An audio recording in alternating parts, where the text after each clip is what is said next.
aquí iniciamos sesión 3, literatura. Vamos con los temas a aplicar. Vamos a ver los periodos literarios, la literatura clásica y la literatura medieval. Y aquí damos inicio al origen de la literatura. La literatura se divide en 9 periodos. Vamos con el primero, que es la literatura antigua o clásica. Va desde el siglo X a.C. hasta el siglo V después de Cristo.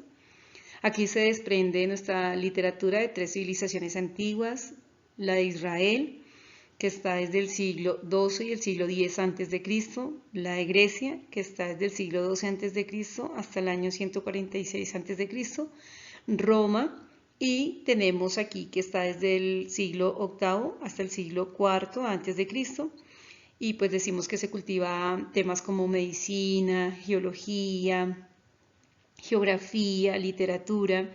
Aparecen los géneros literarios. Uno de nuestros grandes filósofos, Aristóteles, fue el que los organizó en 3 grupos.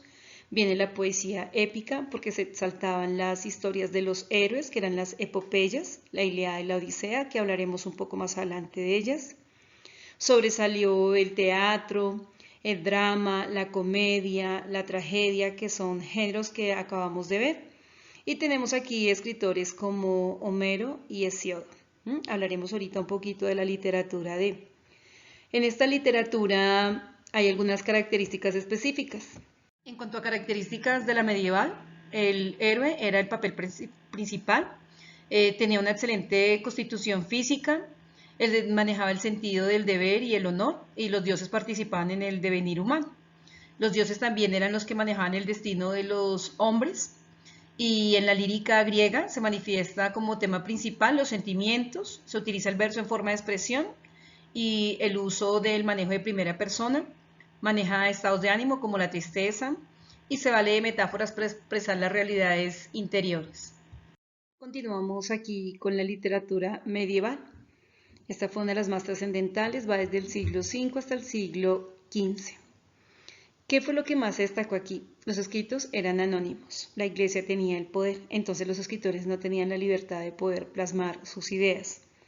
Sobresalió la pintura, la arquitectura, la mayoría de escritos estaban en latín. En el arte predomina más el espíritu que el cuerpo. Aparece la poesía popular, aparecen los juglares, que eran los hombres que se paraban en las esquinas populares a contar las historias de los héroes. Escritores que se han destacado acá, tenemos a Alonso Díez el Sabio con su obra Las 7 partidas, tenemos a Juan Ruiz, el libro del buen amor, y tenemos a Dante Alighieri con la Divina Comedia. En cuanto a esta literatura, pues giraron muchos aspectos. Voy a hablarles un poquito. Aquí en la construcción, los templos fueron la expresión del fervor colectivo. El estilo de la arquitectura era romántico y gótico. Casi todos los arquitectos, escultores, pintores y músicos fueron anónimos, ponían sus habilidades al servicio de la fe. Aquí en esta época se construyen las grandes catedrales góticas, se produce la música sagrada, se pintan cuadros donde se aprecian escenas con vírgenes, ángeles y pues toda clase de motivos religiosos. Recordemos que aquí también, en cuanto al arte, en esta época era más importante el espíritu que el cuerpo, porque para esta época lo único que no moría era el espíritu, la idea y el alma. Desarrolló temas sagrados, historias bíblicas que contenían enseñanzas religiosas, las cuales se hacían con una finalidad didáctica, una enseñanza. Los documentos de tipo político, oficial y sagrados siempre se escribían en latín. Novelas que se hayan destacado acá, tenemos a nuestro Quijote, Quijote de la Mancha. Fue una novela más o menos escrita en el año 1605, en el año 1615 fue una de las más traducidas. Nuestro autor es Miguel de Cervantes, habla del caballero Hidalgo. La novela comienza describiendo a don Alonso Quijano Hidalgo. Era un pobre hombre que enloquece por leer tantos libros de caballería y que pues se creía un caballero medieval, decide armarse con tal de llegar al lugar donde era la venta, que era como el castillo, como él lo determina, y pues le suceden una serie de acontecimientos y aventuras cómicas donde el protagonista busca ayudar a los más desfavorecidos y profesa su amor platónico por Dulcinea, que en realidad era una moza labradora, era una mujer muy bonita. En esta literatura, en esta novela, él continúa sus aventuras en la cueva de Montesino y allí sueña todo tipo de disparates. El Quijote luego retorna al fin, vuelve con su estado de cordura, pero pues enferma y muere. Y pues de acuerdo a, entonces Sancho Panza, que era su fiel amigo, asimila las ideas del señor y pues que quería ser el gobernador de la ínsula. Entonces pues él trata de continuar su sueño. Y pues por el otro lado tenemos La Celestina que fue una obra anónima y que aquí maneja la historia de Calisto y Melibea, una hermosa joven.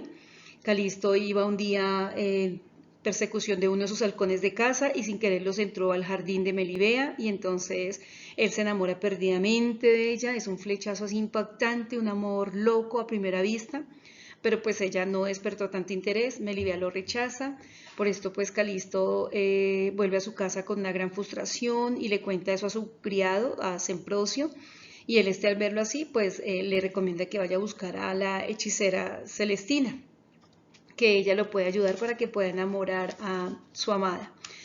Pero pues el otro joven de la servidumbre le aconseja a él que no haga eso, pero pues Calisto no le hace caso, llega a un buen ofrecimiento con Celestina, le hace una opción económica muy, muy tentadora y entonces la bruja va a casa de Melibea a ofrecerle un hilo de oro y cuando Melibea toca la madeja de hilo, sus sentimientos cambian totalmente y siente una atracción por Calisto y pues allí ellos tienen unos encuentros, en el primero no fue así muy placentero, en el segundo ya hay más entrega, hasta que pues logran desiderar pues su deseo carnal y luego allí vuelve el tercer encuentro y pues él se queda dormido en la casa, en el cuarto de Melibea y pues cuando ya ve que está amaneciendo quiere salir rápidamente, pero pues sus padres no lo sabían porque él se había subido por la pared.